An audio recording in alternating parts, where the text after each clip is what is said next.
ॐ श्री परमात्मने नमः। अतः प्रथमोऽध्यायः अर्जुनविषादयोगः।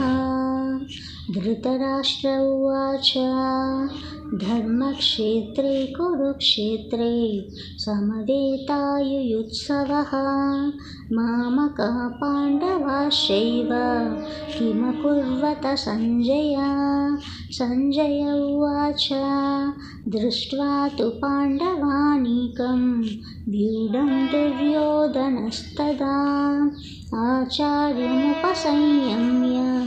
राजा वचनमब्रवीत् पश्यैतां पाण्डुपुत्राणाम् आचार्यमहतीं च मूं व्यूढां द्रुपदपुत्रेण तव शिष्येन धीमता अत्र शूरा महेश्वासाः भीमार्जुनसमायुधि युयुधानो विराटश्च द्रुपदश्च महारथः दृष्टकेतुश्चेकितानः काशीराजश्च वीर्यवान् पुरुजित्कुन्तिभोजश्च शैब्यश्च नरपुङ्गवः युधामन्युश्च विक्रान्तः उत्तमौजाश्च वीर्यवान् सौभद्रो द्रौपदेयाश्च सर्व एव महारथाः अस्माकं तु विशिष्टाये तान्निबोध द्विजोत्तमा नायका मम सैन्यस्य संज्ञातं तानब्रवीमि ते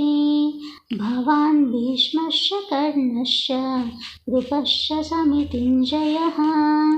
अश्वत्थामा विकर्णश्च सौमदत्तिस्तथैव च अन्ये च बहवः शूराः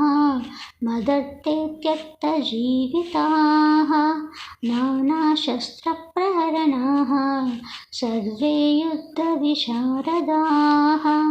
अपर्याप्तं तदस्माकं बलं भीष्माभिरक्षितं पर्याप्तं त्विदमेतेषां बलं भीमाभिरक्षितम् अयनेषु च सर्वेषु यथा भागमवस्थिताः भीष्ममेवाभिरक्षन्तु भवन्तः सर्व एव हि तस्य सञ्जनयन् हर्षं कुरु वृद्धः पितामहः सिंहनादं विनद्योच्चैः शङ्खं दद्मौ प्रतापवान् ततः शङ्खाश्च भैर्यश्च वनवानकगोमुखाः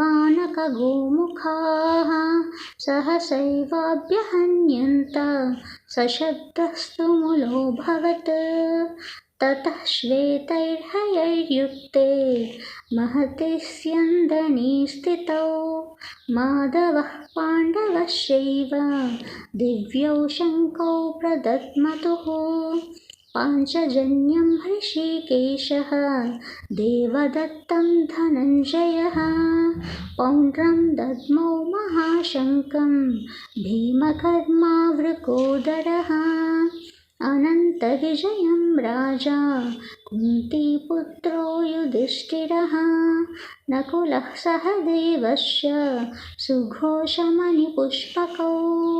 काश्यश्च परमेश्वासः शिखण्डी च महारथः दृष्टद्युम्नो विराटश्च सात्यकीश्चापराजितः द्रुपदो द्रौपदेयश्च सर्वशः पृथिवीपते सौभद्रश्च महाबाहुः शङ्खान् दद्मुः पृथक् पृथक् सघोषो धार्तराष्ट्राणां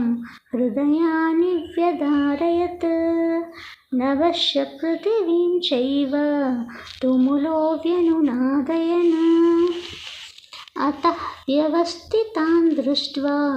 धार्तराष्ट्रान् कपिध्वजः प्रवृत्ते शस्त्रसम्पाते धनुरुद्यम्य पाण्डवः ऋषिकेशं तदा वाक्यम् इदमाहमतिमहीपते अर्जुन उवाच सेनयोरुभयोर्मध्ये रतं स्थापयमेच्छत यावदेतान्निरीक्षेऽहं योद्धुकामानवस्थितान् कैर्मया सह योद्धव्यम् अस्मिन् रणसमुद्यमे योत्सयमानानवेक्षेऽहं ययेतेन्न समागताः धार्तराष्ट्रस्य दुर्बुद्धे युद्धे प्रियचिकीर्षवः। सञ्जय उवाच एवमुक्तो हृषीकेशः गुडाकेशेन भारत सेनयोरुभयोर्मध्ये स्थापयित्वा रथोत्तमम् भीष्मद्रोणप्रमुखतः सर्वेषां च महीक्षिताम् उवाच पार्थ पश्यैतान् समवेतान् कुरूनिति तत्र पश्यस्थितान् पार्थः पितॄनथ पितामहान् आचार्यान् मातुलान् भ्रातॄन् पुत्रान् पौत्रान् सखींस्तथा श्वशुरान् सुहृदश्चैव सेनयोरुभयोरपि तान् समीक्ष्य स कौन्तेयः सर्वान् बन्धूनवस्थितान् कृपया परयाविष्टः विषीदन्निदमब्रवीत्। अर्जुन उवाच दृष्ट्वेमं स्वजनं कृष्ण युयुत्सुं समुपस्थितं सीदन्ति मम गात्राणि मुखं च परिशुष्यति वेपयुष्य शरीरे मे रोमहर्षश्च जायते गाण्डीवं संसते हस्तात् त्वच्चैव परिदह्यते न च शक्नोम्यवस्थातुं भ्रमतीव च मे मनः निमित्तानि च पश्यामि विपरीतानि केशव न च श्रेयोनुपश्यामि हत्वा स्वजनमाहवे न काङ्क्षे विजयं कृष्ण न च राज्यं सुखानि च किं नो राज्येन गोविन्द किं भोगैर्जीवितेन वा येषामर्थे काङ्क्षितं नः राज्यं भोगा सुखानि च तैमेव स्थिता युद्धे प्राणास्तत्यक्त्वा धनानि च आचार्याः पितरः पुत्राः तथैव च पितामहाः मातुला श्वशुरा पौत्राः शालासम्बन्धिनस्तथा एतान्न हन्तुमिच्छामि न तोऽपि मधुसूदन अपि त्रैलोक्यराज्यस्य हेतो किं नु मही कृते निहत्य धार्तराष्ट्रान्नः का प्रीतिः स्यात् जनार्दन पापमेवाश्रयेदस्मान् हत्वैतानाततायिनः तस्मान्नार्हा वयं हन्तुं धार्तराष्ट्रान् स्वबान्धवान् स्वजनं हि कथं हत्वा सुखिनः स्याम माधव यद्यप्येतेन पश्यन्ति लोभोपहत चेतसः कुलक्षयकृतं दोषं मित्रद्रोहे च पातकं कथं न ज्ञेयमस्माभिः पापादस्मान्निवर्तितुं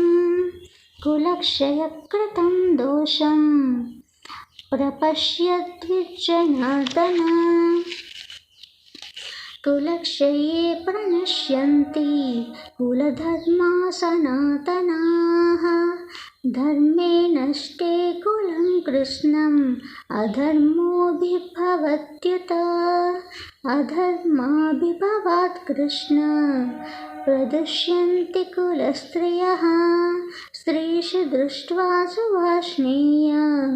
जायते वर्णसङ्करः संकरो नरकायैव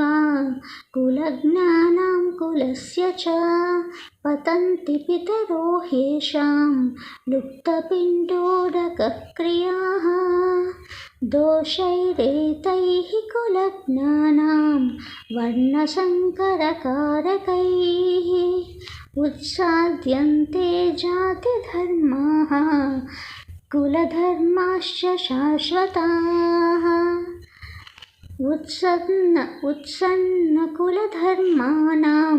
मनुष्याणां जनार्दन नरके नियतं वासः भवतीत्यनुशुश्रुमा अहो बत महात्पापं कर्तुव्यवस्थिता वयं यद्राज्यसुखलोभेन हन्तुं स्वजनमुद्यताः यदि मामप्रतीकारम् अशस्त्रं शस्त्रपाणयः धार्तराष्ट्रारणे हन्युः तन्मे क्षेमतरं भवेत्। संजय उवाच